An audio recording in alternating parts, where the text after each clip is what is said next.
এটা তো এটাই আমাদের নিয়ম, এটাই আমাদের কাজ। নিয়ম নয়, নিয়ম নয়, নিয়ম নয়, নিয়ম নয়। আপনি যা করছেন গায়ে জোরে করছেন। Mamata police, high high.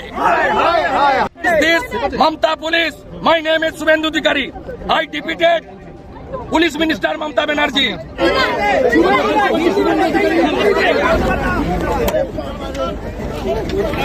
তবে কি পিছু হটতে শুরু করেছে নয়াদিল্লি? 5 আগস্টের পর শেখ হাসিনাকে কেন্দ্র করে যেন অসম বাকযুদ্ধ চলছে বাংলাদেশ ভারতের মধ্যে। ভারত বাংলাদেশকে বিপদে ফেলতে গিয়ে এখন নিজেই বিপদে। ছোট্ট এই বাংলাদেশের এক একটা পদক্ষেপে ভারত কতটা টেনশনে পড়ে যায়, এশিয়া কিভাবে কোণঠাসা হয়ে পড়ছে। দর্শক, আজকের এই ভিডিওটি দেখলে আপনারা রীতিমতো অবাক হয়ে যাবেন।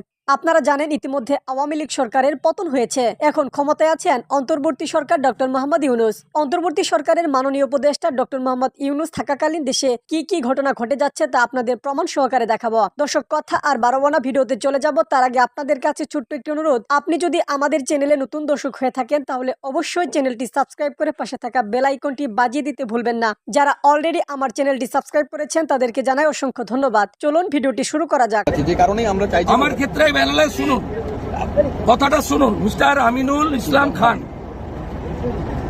আপনার মমতা পুলিশের কথাটা শুনুন। কি জিনিস করছেন আপনারা?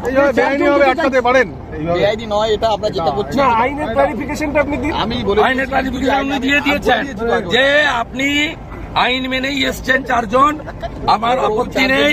কিন্তু এর আগে যারা যারা এসছে তাদের সময় যা গ্রামবাসী বেরিয়েছে, আপনি গেলে আমাদের আপনি যা বলেছেন আমি ঠিক আছে।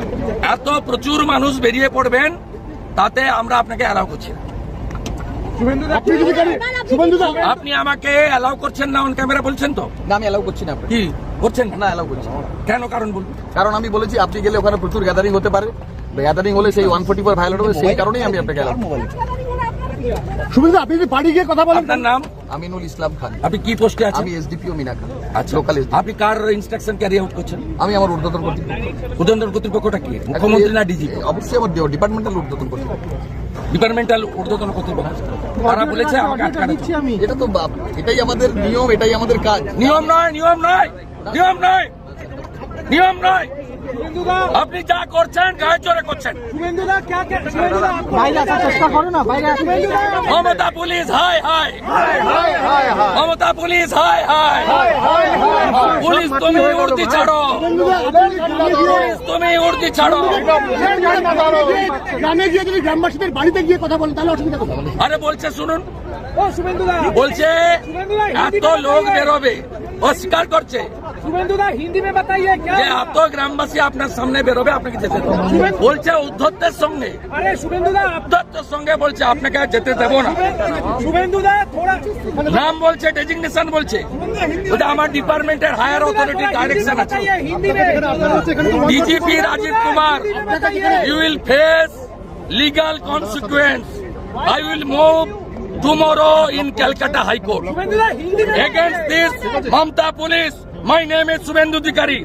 I defeated Police Minister Mamta Banerjee. Please remember it.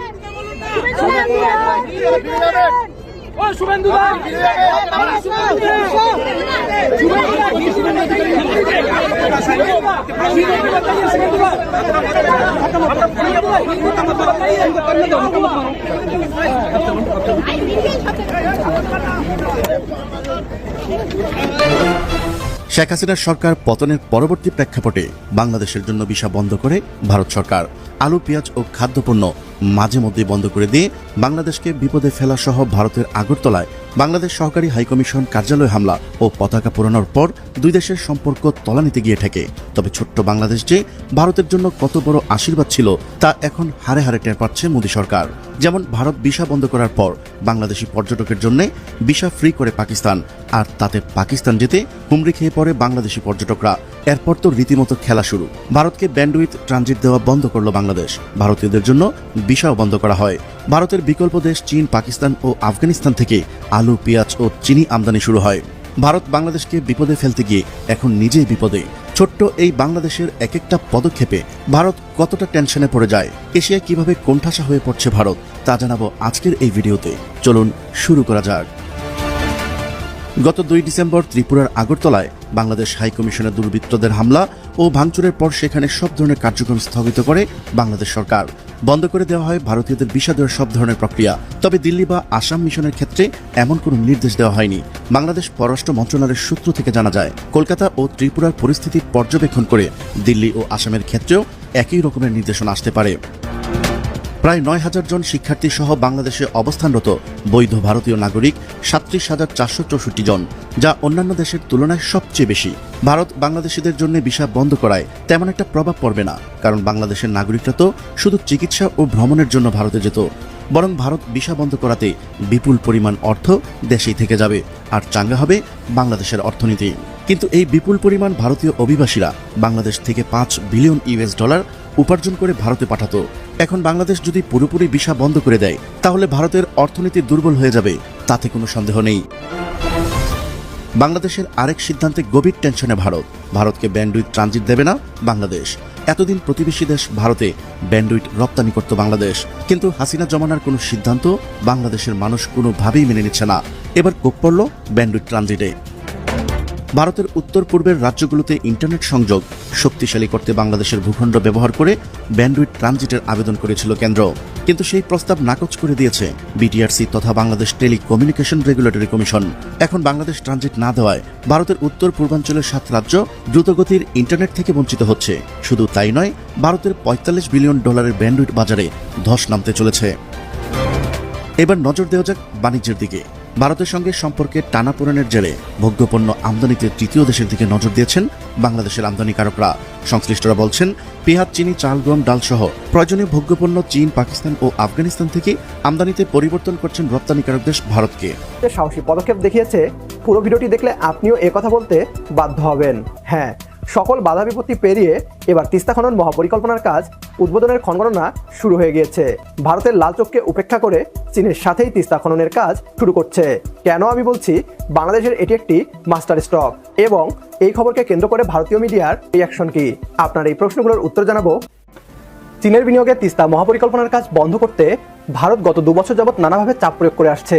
তারা নিজেরা তিস্তা চুক্তি করবে না, আবার তিস্তাকে খনন করতেও বাংলাদেশকে বাধা দিবে। ভারত থেকে আশ্বাস ছাড়া কিছুই আসেনি কখনো।